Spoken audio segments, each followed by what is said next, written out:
Hepinize tekrar merhaba arkadaşlar, kanalıma hoş geldiniz. Bugün sizlerle yine çok seveceğinizi düşündüğüm portföy çanta çalışacağız. Önce kullandığımız malzemelere bakacağız. Daha sonra çantamızı örmeye başlayacağız. İki çeşit ipim var. İkisi de kağıt ip ama bir tanesi metalik kağıt ip olarak geçiyor. Bakın şöyle göstereyim.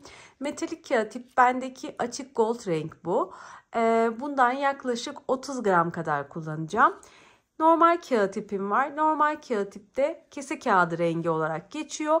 Bundan da 150 gram kadar kullanacağım. Şöyle 3,5 milimlikte tığ kullanacağım. Kullanacağınız malzemelerinizin cinsi, kalınlıkları, tığ numaranızın farkı olduğu sürece benim ördüğüm ölçülerden farklılık gösterir çantanız. O yüzden örüyorken bunu dikkate alarak örün. Ben ölçü vererek gidiyorum. Yani hem ilmek sayısı söylüyorum hem de ölçü veriyorum. Eğer farklı bir iple örüyorsanız ölçüyü baz alın arkadaşlar. İlmek sayısını değil.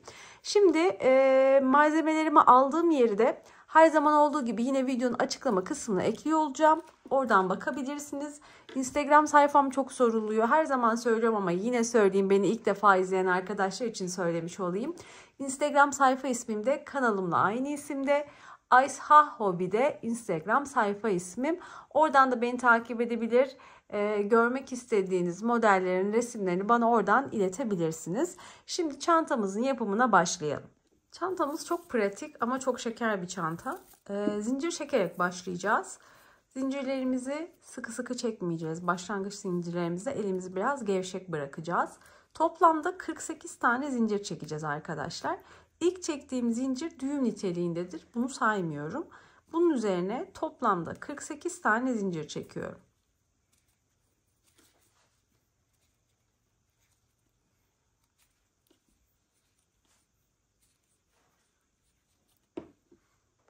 Evet, 48 tane zincirimi çektim arkadaşlar. Şimdi örmeye başlayacağım. İlk 1, 2, 3. 3 tane zincirimi örmeden atlayacağım. 4. zincirime batarak başlayacağım ve yarım trabzan yapacağım. Yarım trabzanı bilmeyenler için detaylı anlatmaya çalışayım. Tığıma ip doluyorum. İlk 3 zincir örmeden atlıyorum. 4. zincire batıyorum. İp alıyorum ve battığım yerden çıkarıyorum. Şu an tığda bakın 3 tane ilmeğim olmuş oluyor. Sığa ip alıyorum ve bu 3 ilmeği tek seferde tığdan çıkarıyorum. Ben yarım trabzan diyorum. Çakma sık iğne de deniyor. Yarım trabzan da deniyor. Hepsi aynı tekniği barındırıyor. Bir daha yapalım. Tığıma ip doladım. Zincire battım. İp aldım. Çıkardım. 3 tane ilmeğim var. 3 ilmeği tek seferde tığdan çıkardım. Sıra sonuna kadar her zincirime birer tane yarım trabzan yapacağım. Portföyümüz yarım trabzandan oluşuyor arkadaşlar. Sık iğne olmadığı yarım trabzan olduğu için de daha hızlı ilerliyor. Bakın her zincirime zincir atlamamaya dikkat ediyorum. Birer tane yarım trabzan yapıyorum.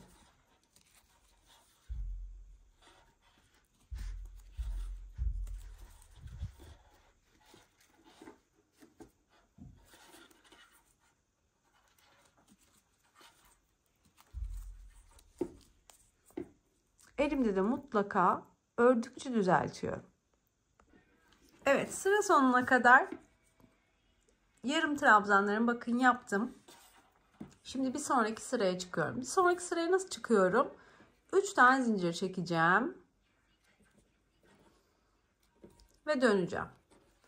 Daha sonra yine yarım trabzan yapacağım. Tığıma ip doluyorum.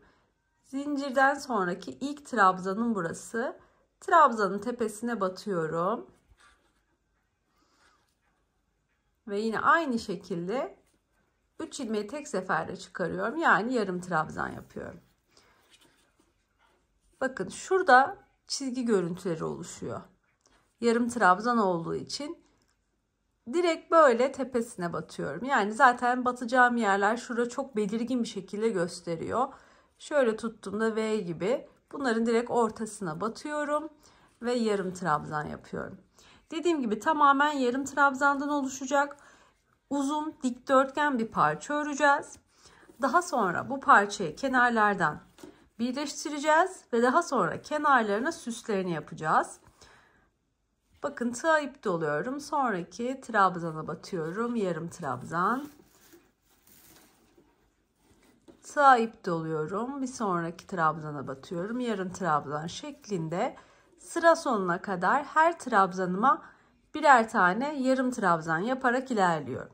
Şimdi şuna da bakalım kaç tane trabzanımız oluyor. İlk çektiğim 3 tane zinciri bir tane trabzan olarak sayıyorum. Bu 1, 2, 3, 4, 5, 6, 7, 8, 9, 10, 11, 12, 13, 14, 15, 16, 17, 18, 19, 20, 21, 22, 23, 24, 25, 26, 27, 28, 29, 30, 31, 32, 33, 34, 35, 36, 37, 38, 39, 40, 42, 43, 44, 45, 46 tane trabzanım oluyor. İlk örmeden atladığım 3 tane zinciri trabzan olarak saydım. Bundan sonraki sıralarda başlıyorken çektiğim 3 tane zinciri trabzan olarak sayacağım. Aşağıda kaç tane trabzanım varsa sonraki sıraların hepsinde aynı trabzanım olması gerekiyor. 46 ise her sırada 46 tane trabzanım olması gerekiyor. Sıra sonuna kadar bütün trabzanlara batarak yarım trabzanı yapıyorum. Sıra bittiğinde yine 3 zincir çekerek bir sonraki sıraya başlıyorum ve yine aynı şekilde trabzanları örüyorum. Her sıra birbirinin aynısı olduğu için tekrar böyle gösterip bu kısmı uzun tutmayacağım. Şimdi bu parçamızı öreceğiz. Daha sonrasını yanlarının birleştirmesini ve süslemesini birlikte yapacağız. Şimdi trabzanları saydım ama şöyle ölçü olarak da bakalım ölçü olarak ne olmuş. Evet, ölçü olarak da arkadaşlar 28 santimlik 28,5 hatta bir ölçüsü var. Şimdi dediğim gibi örelim dikdörtgen parçamızı. Ben sonra kaç sıra örmüşüm, ölçüleri tam olarak ne olmuş tekrar size göstereyim ve kalan kısmını devam ettirelim. Evet arkadaşlar bakın ben ördüm. Toplamda kaç sıra örmüşüm birlikte sayalım. 2, 4, 6, 8, 10, 12, 14, 16, 18, 20, 22, 24, 26, 28, 30, 32 ve 34 sıra örmüşüm. 34 sıranın ölçüsü ne olmuş birlikte bakalım. Evet yine eni 28,5 santim. Yüksekliği ise 39 santim arkadaşlar. Bu benim için yeterli. Şöyle çantayı ikiye katlayacağım. Yanlardan birleştireceğim. Yan kısımlarının süslemelerini metalik iple yapacağım. Ağız kısmına metalik iple bir de sık iğne ekleyeceğim. Şimdi dilerseniz bir ütüleyelim. Sonrasını örelim. Evet şöyle bakın ikiye katladım ütüledikten sonra artık yanlardan birleştirmesini yapacağım. En son yaptığım trabzandan sonra bir tane zincir çekiyorum birleştirme için. Şöyle çeviriyorum. Bakın ikiye katladıktan sonra ilk yanı birleştirmeye başlayacağım. Üst üste denk getiriyorum sıraları. Şu görmüş olduğunuz trabzan sırası. Her trabzan sırasında aynı eşit miktarda batmam gerekiyor. Hemen üst üste denk getirdikten sonra bakın böyle bir tane sık iğne yapıyorum. Daha sonra bir tane daha. Sonraki sıraya geçiyorum. 2 tane yani yapıyorum her sırada. Bir yanındakine yani aynı trabzana 2. Her trabzan sırasına ikişer tane sık iğne yaparak iki parçayı birbirine birleştiriyorum arkadaşlar. Sık iğne yardımıyla birleştirmeyi yapıyorum. Trabzan sıralarını üst üste denk getirmeye çalışıyorum. Kayma olmasın, çantamın formu bozulmasın diye. O yüzden mutlaka kontrol ediyorum. Burada 3. sıraya battıysam burada da 3. sıraya batmış olmam gerekiyor. Ve bir sık iğne, aynı sıraya bir tane daha sık iğne. Sonraki trabzan sırasına geçiyorum. Karşıdaki parçada da aynı şekilde 4. sıradayım. Bir sık iğne, Aynı yere bir tane daha sık iğne. Bir sonraki sıraya geçiyorum. Karşıyı da kontrol ediyorum. Ve 2 tane sık iğne yaparak bu sırada da birleştirmemi yapmış oluyorum. Bu şekilde arkadaşlar sıra sonuna kadar, yani şuraya kadar birleştirmeleri sık iğne yardımıyla yapacağım.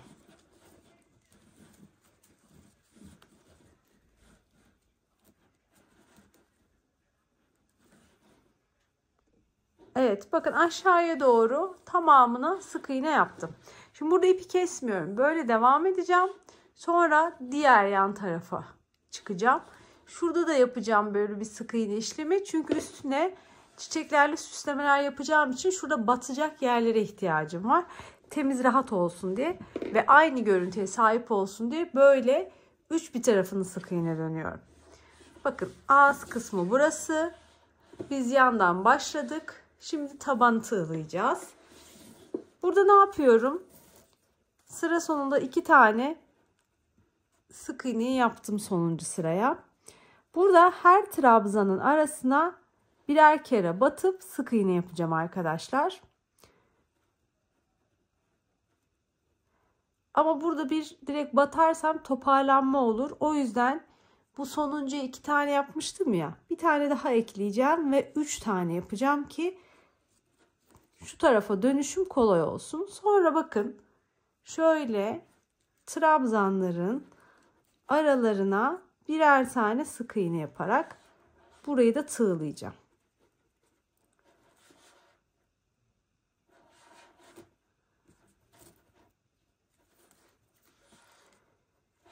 Şöyle kontrol ediyorum. Evet. Bakın trabzan arasına şu trabzanı geçiyorum yani. Şu ara boşluğa battım. Arkadan da çıktığım yerin aynı şekilde trabzanın yan boşluğu olmasına dikkat ederek ilerliyorum.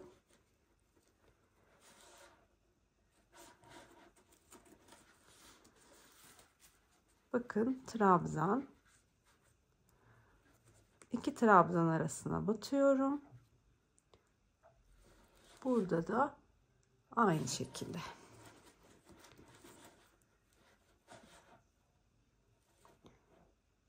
Bu şekilde tığlamamı yapacağım arkadaşlar. Yani sık iğnelerimi yapacağım. Tabanda da böyle bir sık iğne işlemi yapmış oluyorum.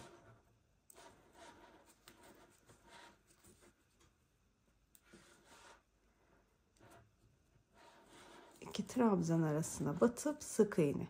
Yan yana 2 trabzan arasına batıyorum, sık iğne yapıyorum. Arkada da doğru şekilde olup olmadığını kontrol ediyorum. Mesela bakın bu olmadı. Battım. Direkt buraya çıkmışım. Yani 2 trabzanı atlayıp sonrakine çıkmışım. Benim şuradan çıkmam gerekiyor. O yüzden arkayı mutlaka kontrol ediyorum ki çantanın formu bozulmasın. Şimdi sona kadar sık iğneleri yapacağım. Sonra yukarıya doğru sık iğneleri yapacağım. Sonrasında devam edeceğiz. Evet, şimdi yukarıdan aşağı sık iğne ile birleştirdik. Tabanında da her trabzan arasına birer tane sık iğne yaptık. Şimdi diğer yan tarafı da birleştireceğiz. Şu kısmı göstermek istiyorum. Bakın burada 3 tane yapmıştık. Aynı işlemi burada da yapacağız. Sonuncu trabzan arası şu kısma 3 tane, bakın ben bir taneyi yaptım. Aynı yere ikinciyi battım. Aynı yere üçüncüyü battım. Daha sonra ne yapıyorduk? Her sıraya 2'şer tane sık iğne yapıyorduk yanlarda. Burada da aynı işlemi yapıyorum yine. Her sıraya 2 tane sık iğne yaparak birleştirmemi yapıyorum.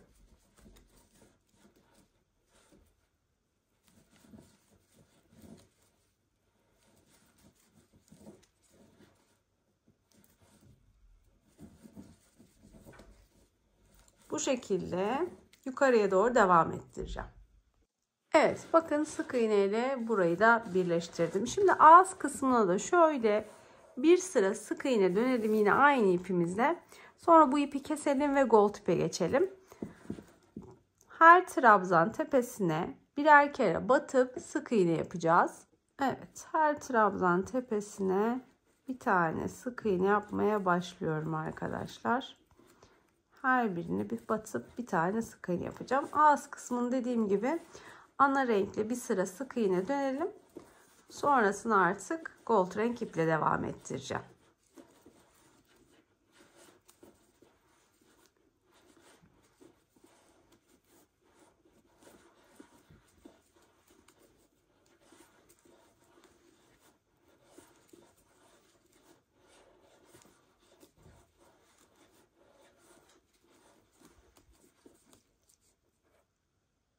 Evet, bakın ağız kısmında sona doğru geldim. Şurayı göstermek istiyorum size. Şöyle tutayım. Sonuncuya batıyorum. Bakın bu az önce birleştirmeden oluşan sık iğne. Buraya da batıyorum. Buraya atlamıyorum. İçine battım sık iğnenin. Sonra diğer tarafa dönmüş oldum. Ve yine trabzan tepelerine batıp sık iğnelerimi yapmaya devam ediyorum.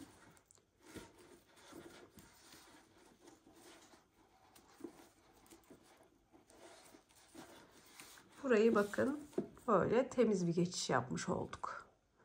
Yanlara battık. Bir de sık iğnenin olduğu yere battık. Buranın her birine yine birer tane sık iğne yapacağız. Buraya geleceğiz. Buraya da aynı işlemi yapıp sırayı bitireceğiz. Evet, sona geldim. Yine beraber yapalım burayı. Sık iğneye de batıyoruz. Birleştirmeden dolayı oluşan sık iğneye. Bakın başlarken yaptığımız sık iğne bu. Battık, ip aldık, çıkardık. Çıkardığımız ilmeği tığdaki diğer ilmeğin içinden geçirdik. Üstüne bir tane zincir çektik. Ağız kısmımızın sık iğnelerini de tamamlamış olduk. Şimdi ipimizle keselim. Ve dediğim gibi artık gold renk ipimizle yanları süsleyelim. Çantamızın ana kısmı bitti. Şimdi süsleme kısımlarını yapalım. Bunu bırakıyorum. Daha sonra ağız kısmına da bir sıra gold'la gideceğim. O zaman örüyorken bu zaten arada gizlenmiş olacak. Evet, şimdi geldik en zevkli kısmına. Çantamızın süslemelerini yapacağız. Şimdi açık gold rengi metalik kağıt ipimi alıyorum. Tek kat olarak öreceğim. Yanlardan örmeye başlayacağım arkadaşlar. Hemen şöyle ilk sık iğneye tığım batırıyorum. İp alıp çıkarıyorum. Bir tane zincir çekip ipi buraya sabitliyorum. Aynı sık iğneye tekrar batıyorum. Bir tane sık iğne yapıyorum. Sonraki sık iğneme batıyorum. Yine bir tane sık iğne yapıyorum.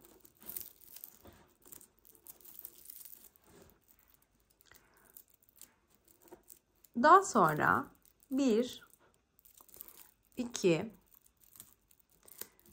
3 4 5 tane zincir çekiyorum. 1 2 3 4 tığıma ip doluyorum ve 4. zincirime yukarıdan sayıyorum, bakın 1 2 3 4 4. zincirime batıp 2 trabzan yapacağım. Nasıl yapıyorum bilmeyenler için şöyle anlatayım. İp alıp çıkarıyorum. Tığda 3 tane bakın ilmek var. Tığa ip alıyorum. Önce ilk 2 ilmeği tığdan çıkarıyorum. Tığa ip alıyorum. Daha sonra diğer 2 ilmeği. 2 trabzan yapmış oluyorum. Tığıma ip doluyorum. Aynı zincirin içine tekrar batıyorum. Bir tane daha ikili trabzan yapıyorum.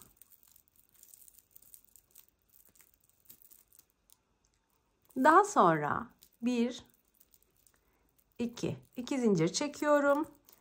Aynı zincirin içine batıyorum. Sık iğne yapıyorum.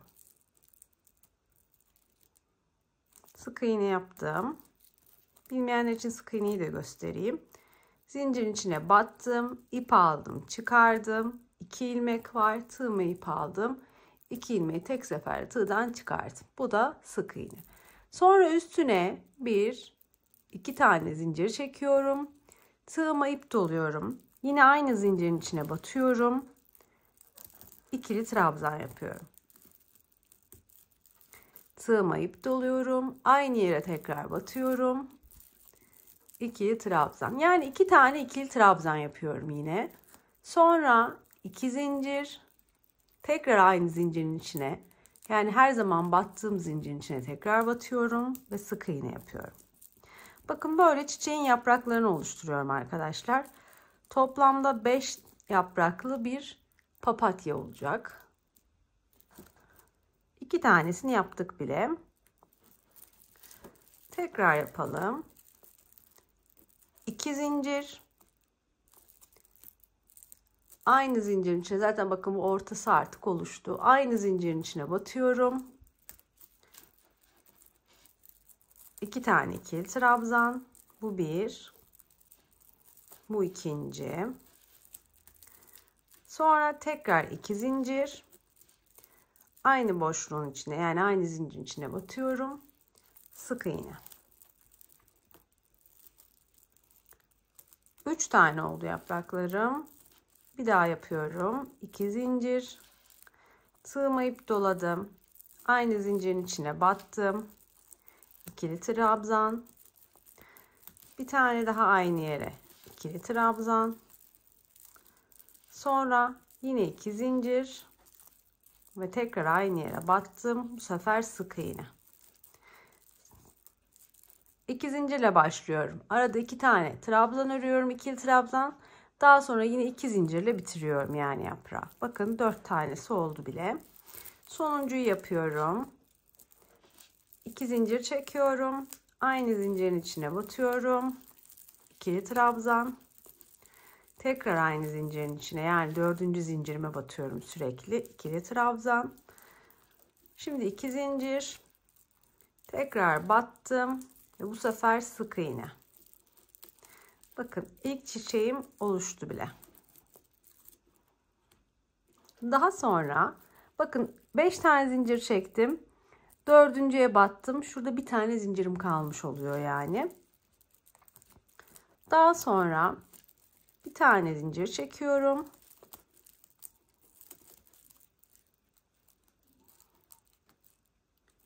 Aşağıdan da 2 sık iğne atlıyorum. 3.'ye batıp sık iğne yapıyorum. Sık iğne ile çiçeği buraya sabitlemiş oluyorum. Başlarken 2 sık iğne yapmıştık biliyorsunuz. Şimdi bir tane yaptım sık iğne. Bir sonraki sık iğneye batıyorum. İkinci sık iğnemi de yapıyorum. Şimdi yine çiçek yapacağım. 2 sık iğne bir çiçek, 2 sık iğne bir çiçek şeklinde burayı, sonra şu kısımları, sonra şu kısımları hep çiçekle döneceğim arkadaşlar. Bir kere daha yapalım çiçeğimizi. Nasıl yapıyorduk? 1, 2, 3, 4 ve 5 zincir çekiyorduk. Tığımıza ip doluyorduk. Üstten sayıyorduk. 1, 2, 3, 4. 4. zincire batıyorduk. Hemen ikili trabzan. Aynı zincirin içine bir daha ikili trabzan. Sonra 1, 2 zincir çekiyoruz. Aynı zincirin içine batıp bir tane sık iğne yapıyoruz. Bakın ilk yaprağımız oluştu. 1, 2 zincir. Aynı zincirin içine hep bu 4. zincire batıyoruz. 5. zincir kalacak. 4. zincire batıyorum tekrar. Bir tane ikili trabzan. Aynı yere bir daha battım. Bir tane daha ikili trabzan. Sonra ne yapıyorduk? 2 zincir çekiyorduk. Aynı boşluğa batıp, yani aynı zincire batıp sık iğne ile kapatıyoruz.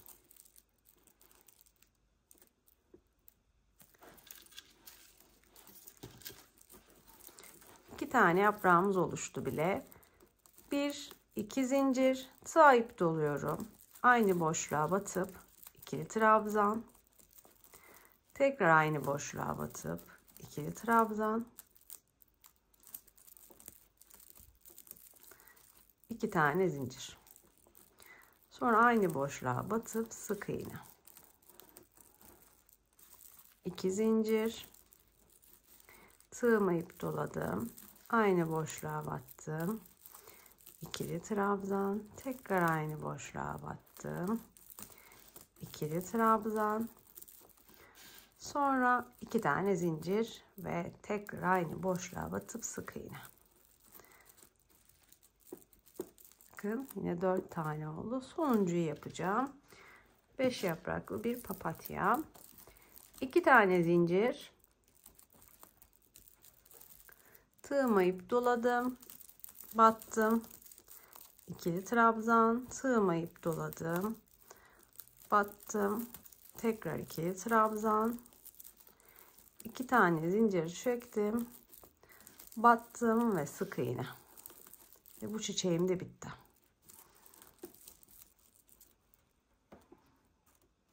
Ne yapıyordum çiçeğim bittikten sonra?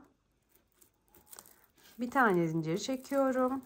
Aşağıdan 1, 2. 2 sık iğneyi örmeden atlıyorum.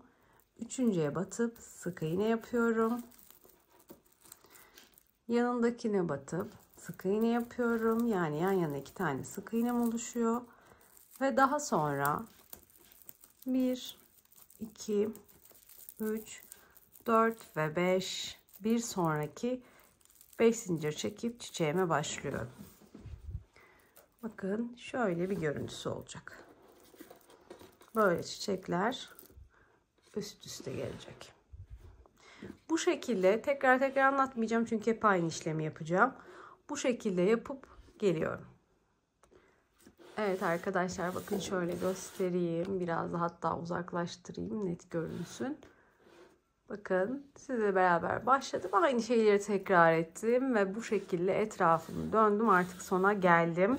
Gerçekten o kadar böyle kokoş, çok güzel bir çanta oluyor. Çok seveceğinizi düşünüyorum çünkü ben çok sevdim. Ben bu çantanın şapkası da örmüştüm ilk. Tasarımı bana ait olan bir çanta. Şapkanın da tasarımı bana aitti. Tabii şapkada böyle kenardaki çiçekler daha aynı kağıt ipleydi. Yani böyle metalik kağıt iple değildi. Ve sayıları biraz daha farklıydı. Şimdi bakın sonuncuyu tekrar birlikte yapalım. 2 tane çiçeği yaptıktan sonra bir zincir çekiyorum. 2 tane sık iğne atlıyorum. 3. sık iğneye batıp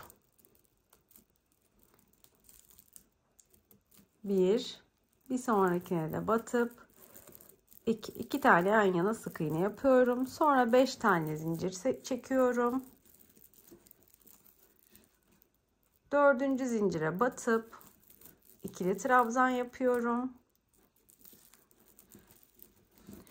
Aynı zincire batıyorum her seferinde. Bir tane daha ikili trabzan. Sonra 2 zincir ve sık iğne yapıyorum. İlk yaprağım oluştu. İkinci yaprak için 2 tane zincir. 2 tane ikili trabzan. Sonra tekrar 2 tane zincir çekiyorum. Ve batıyorum ve sık iğne yapıyorum. 2 zincir. 3. yaprağa geçtim bakın. 2 zincir çekerek yaprağa başlıyorum. 2 zincirden sonra 2 tane ikili trabzan yapıyorum. 2 tane trabzan yaptıktan sonra ikili trabzan yaptıktan sonra 2 zincir çekiyorum ve sık iğne ile bitiriyorum yaprağı. 3 tanesi bitti bile. Şimdi 4.'yü yapıyorum.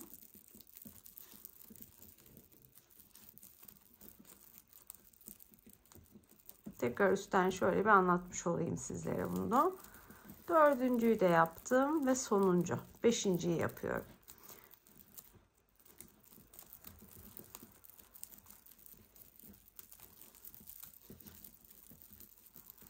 Son 2 zincir çekip sık iğnemi de yapıyorum ve bu yaprağım da bitti. Sonra ne yapıyorduk? Bir tane zincir çekiyorduk. Aşağıdan 2 tane sık iğne atlayıp son kalan 2 sık iğneye sık iğnelerimizi yapıyoruz. Ve çantamızın süsleme işlemi bitmiş oluyor arkadaşlar. Şimdi ağız kısmına söylemiştim metalik iple sık iğne yapacağımı. Ağız kısmı için hemen ipi kesmeden devam ettiriyorum. Her sık iğneye yine, hatta kessem daha mı güzel olur? Keselim bence. Çünkü şöyle devam edersem şurada bir düşüklük olacak, onu istemiyorum. Bir tane zincir çekiyorum, ipi kestim. Daha sonra o ipi şöyle içeriye alayım. Arada ördüğümde o ipi de örgünün içinde gizlemiş olurum. Hemen ilk sık iğneye batıyorum. İpimi tekrar alıyorum.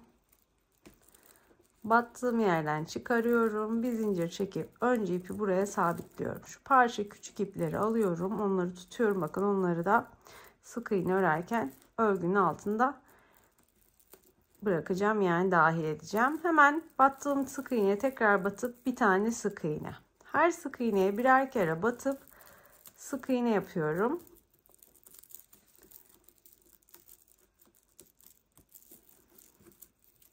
Ağız kısmında bir bütünlük olsun. Daha da güzel görünsün diye. Zaten sık iğne geçmiştik normal kağıt iple. Bir de metalik iple aynı şekilde sık iğne geçeceğiz.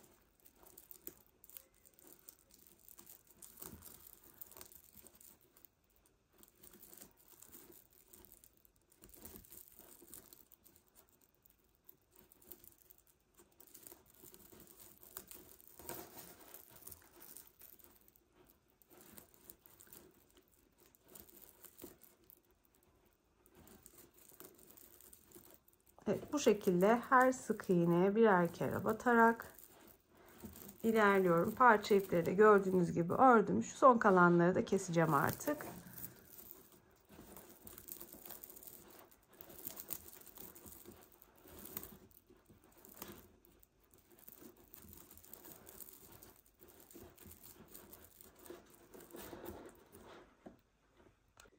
Evet, bakın başladık. Devam ediyoruz arkadaşlar. Tamamını sık iğne yapıyoruz metalik kağıt ipimizle. Ben bir sıra yapacağım. Dilerseniz daha da arttırabilirsiniz sıra sayınızı. 2 de yapabilirsiniz ama bir sıra yeterli olur. Çünkü çantanın ebatları için uygun bence bir sıra. Bu bittikten sonra son ölçüsünü ölçüp size tekrar göstereceğim.